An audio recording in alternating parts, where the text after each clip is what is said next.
So this is how to make one of these pin cushions. Now, just of note, very quickly with this will be more, I suppose, valuable slash useful for someone who does more hand sewing than machine sewing, because of that sort of reason. You probably, depending on what you're using, as is with something like this, you're not really going to be using these as much, depending on what you depending on how you hold your fabric. Just a very quick note before I start going through stuff. The camera is here, so like I'm using a tablet, so like halfway about there is like in between the tablet, and so there's no camera field here. You can still see the shadow there. So I'm just currently trying to work out where has the actual in line with the camera.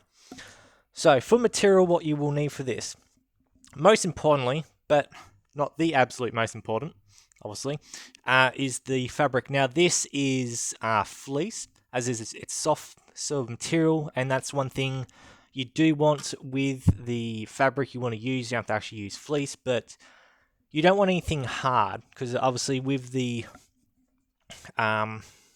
with either these actual needles, they're sharp, but as you can still see here, they slide in nice and easy. Same thing with the sewing needle. As is, you don't want any hard material for that reason. If it's a hard material, it will dull the blade to set the needle points a lot quicker, which will inevitably, they won't go through the fabric as easy, and essentially could rip holes, not actually really big holes, but reasonably big. Other stuff is these, to hold them together, you've either got actual sewing needles, or not sewing needles, sewing pins, or you've got these little clamps. This is what I'll be using today. I kind of prefer these, but if you've got a material that is slippery or slides, best use the pins.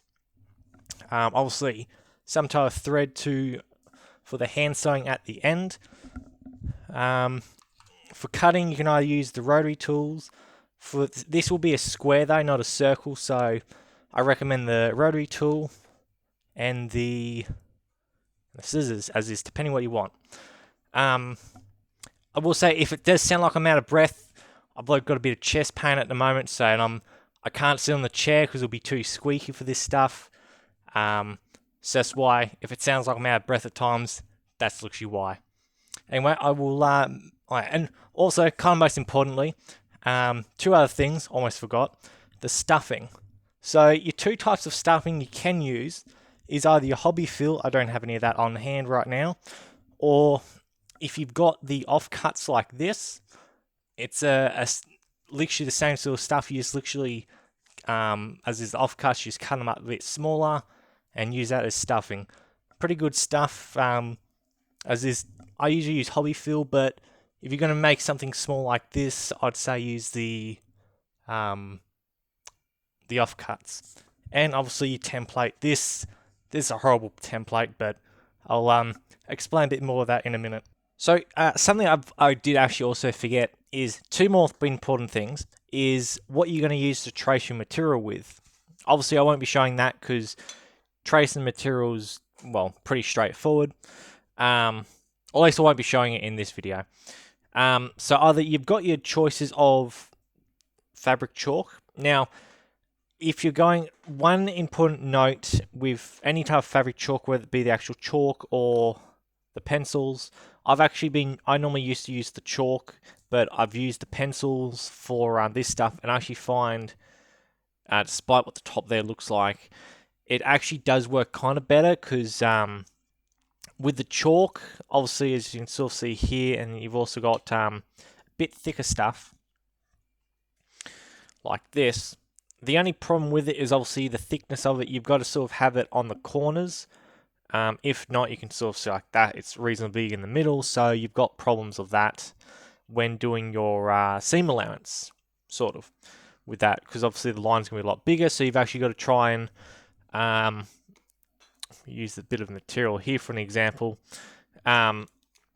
If say your line was sort of like that, you'd either have to choose, try and put that there, either to sew in the middle line, which is difficult, or either your best bet would be on here. Obviously, if you're sort of things like that, if say that was your template, and then like that, you'd obviously have to go closest there. So anyway, one other thing as well before we do as is getting the sewing part. Where is it? Let's try and show this. With the silver seam allowance, why it's pretty much important is, as you'll be able to sort of see just here on the bottom, if that will focus. I have to put it back here. Better than what I was using, we'll say that. So here you can obviously see both pieces are cut the same. It's just literally that's a bit longer, as is when I have cut it, unfortunately. This side, it does match up.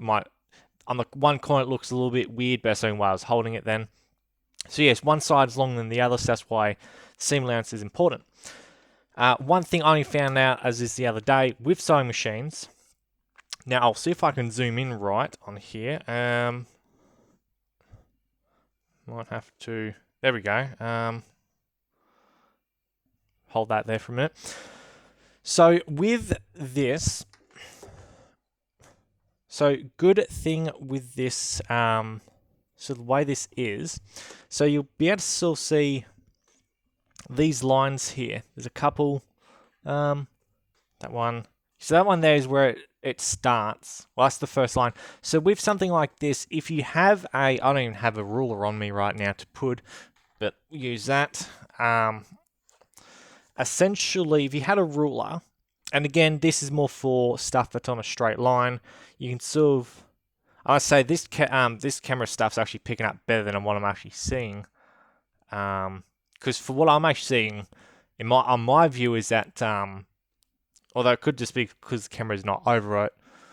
But essentially, yeah, so what you'd essentially do is, say, put a ruler there and have it like that so it doesn't really shift any further. I'm going to try and keep that as close as I can when doing this. Hopefully I can get that to work.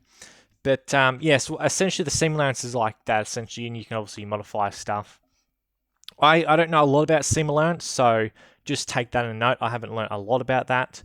A lot of my stuff, this is like a, zoom out on that one. This was like a dog ball sort of thing. I was experimenting on like circles, bit of dog slobber on that here and there. But that's one thing with the seam allowance you can still see there. It did not line up well because my seam allowance was not great. But I'll be getting that more about seam allowances in future videos. Anyway, let's finally get started on the sewing part. I will, well, I'll speed this up for the fact of it's pretty quick sewing sort of, pretty quick and straightforward sort of thing with it. So I'll speed that up and we'll get to the next part.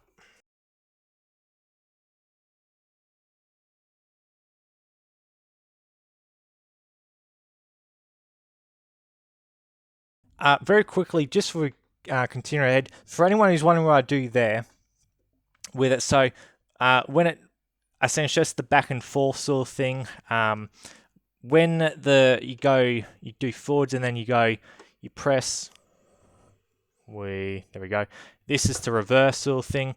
You hold that, then you reverse down a little bit, and then what I like to do is as long as the needle is actually, as you sort of see, physically in the fabric and going down in the machine, I like to lift this foot up and pull this fabric to the string to the back.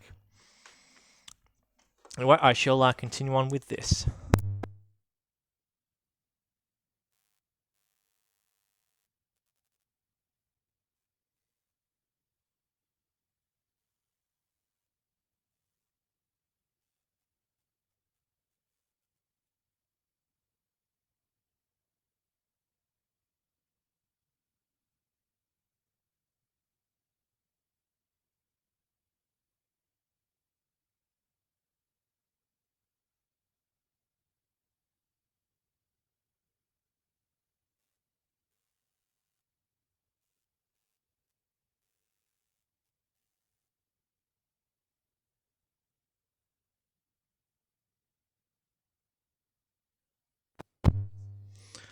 Now with put that into focus. So with here, sort of more or less most important thing is Now, when you're doing this, you want to be able to essentially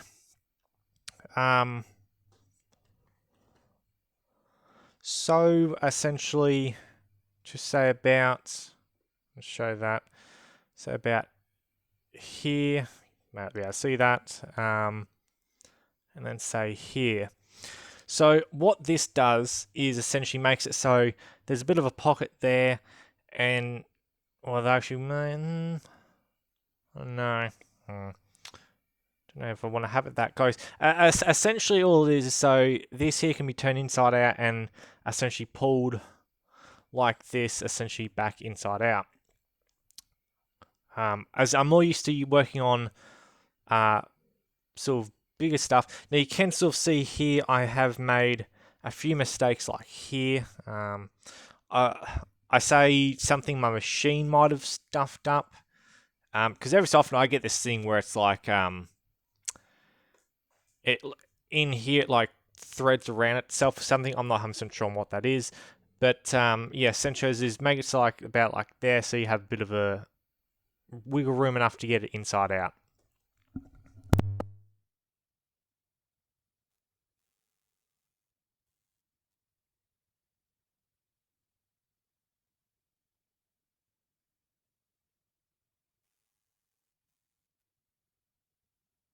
So as you can actually see here, this is what I'm talking about. I have no idea what it does this for.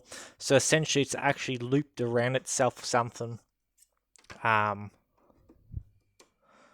don't know if it's because my setting up here is too loose or too tight. I haven't actually fiddled with that. I have no idea what it does this for, and all it is literally like that. A little bit of stuff that got stuck. As it goes down there. I don't know if something in here's stuffed up or what it is.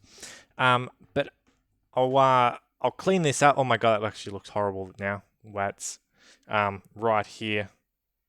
It's really stuffed up. I've never had it stuff up this badly. Anyway, I will clean this up and be back in a minute. So can we get that to zoom in? There we go. So with that, this this is about, I don't have the right lighting at the moment. So that's about how big the gap will be, and this is why you kind of want a reasonably big enough hole to get the stuff through. This is pushing it, so to speak, for the size. It kind of could have been a little bit bigger, but you can get it through.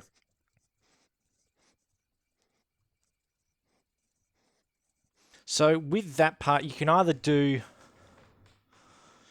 the horribleness like this, this was like many years ago, or you can do the invisible stick, which I won't show that in this, but well, I can kind of explain. I'll do it off camera because I have to do it usually reasonably close, and how I've got this at the moment set up, it's not going to work for me trying to look.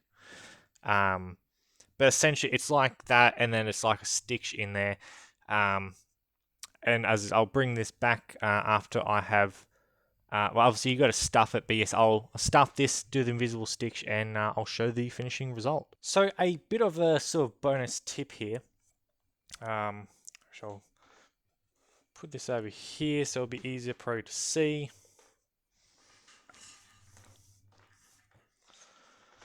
So put that here. So one thing you can do, I don't have the right stuff here at the moment to actually physically show it, but if you want to, well, I shall say as well. See, that's how much of a difference this is. Can we?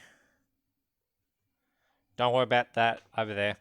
But you can still see that I'll see how much he's taken off. You sort of want a fair bit sort of thing, and that's as is when you're working it out. Sort of how big it's actually going to change. Obviously, you don't have to make it as big as the the seam allowance. You don't actually have to make it that big, but it all depends. But essentially, if you've got the right stuff, what you can do is essentially put a band on it like that, so you can go onto your wrist sort of thing, because that's what a lot of people will do, as is if they're doing, as is more so for stuff with, as is the hand sewing sort of thing. As I can't zoom out any further, for anyone wondering. I've literally taken it right back here. I'm hoping to get a hand thing to have this above me. But yeah, essentially as is, you can have it so, as is, you put it sort of on your wrist here. Just one thing to note as well, as you'll see, that's reasonably stuffed. One thing, if you are going to have it on your wrist, I would highly recommend to stuff this essentially until it bursts. I prefer that when I'm stuffing still things like this is to have them reasonably stuffed. I can show actually on with this, and it's already got the pins in it. They're about the same thickness, but on the off chance, and as this is a bit of a bonus tip, and also depends on how you have your pins in here.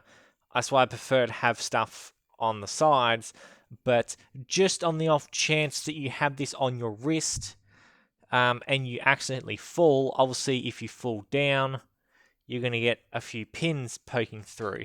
You're going to have to fall on the wrong way, but as you'll see here, it's still quite possible.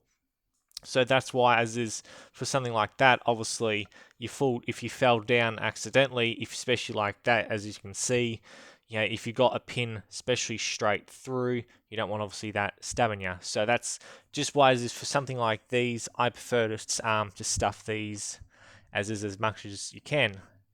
And if you don't want this as a pin needle holder sort of thing, you get yourself a tiny pillow. And I hope everyone has enjoyed this. I'm going to get to editing this. It's going to be, as is, I have not done, obviously, sewing stuff like this, a video like this before. I'm hoping to get into more stuff like this. If anyone has any recommendations or anything that you want to actually see me cover or stuff to make, I'll be making plushies and whatnot in the future, and a few other things. This is sort of more of a test of, well, as if for my own skills, so to speak, to see how good or bad, so to speak, I've gotten over the years. As is, I've been on and off doing stuff, so as I'm trying to get into stuff like this a lot more. And as is, hopefully we'll be better set up soon enough. But other than that, I hope everyone has enjoyed, and I shall see everybody next time.